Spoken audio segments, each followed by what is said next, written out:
Someone is trying to turn us on each other. Don't let them, Tony. How do I go on this way? I thought superheroes saved the day.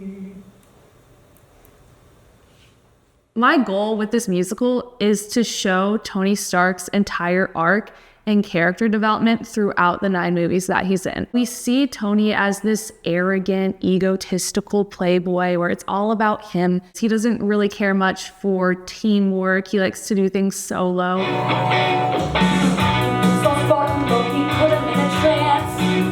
we don't focus, Stark will never stand a chance.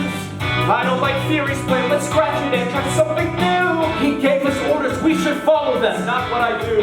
He doesn't have a lot of friendships or relationships at the start of the MCU, but in Avengers, that's when he starts working with other people. He does so against his will, not wanting to cooperate, but that uncooperativeness eventually turns into friendships, and having friendship means Tony has something to lose now. The second major character in Stark would be Steve Rogers. It ends with him and Tony. It starts with them and it ends with them. But all good things come to an end.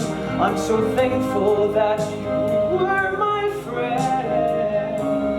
So another major character in the musical is Natasha Romanoff. I wanted her to be prevalent in it because she's been so close to his story since the beginning. Another main character in this musical is Peter Parker, or Spider-Man.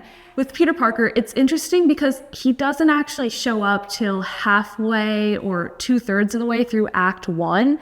And I did that on purpose to show how he's slowly weaving his way into Tony's arc. It starts off with Steve and Tony, Steve and Tony, Steve and Tony.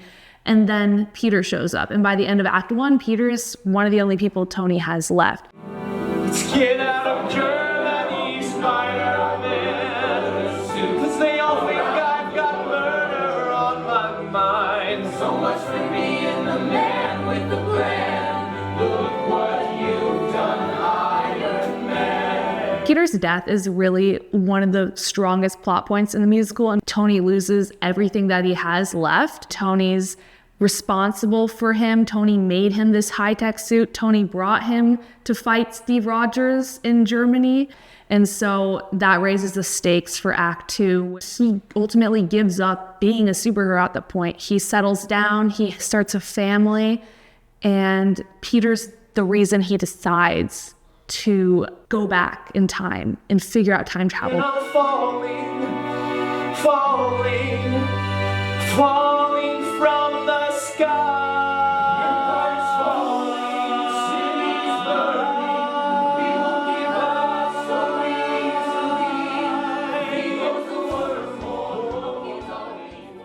It's really cool that it colors all the characters kind of to the way that Tony views them all. I think the musical really was able to draw out different moments from the different films in a stronger way than you can just do with a single movie. Being able to see that all in one and on stage was just such a cool thing that no one has ever really seen. This is told from a fan's perspective, and it's told really well.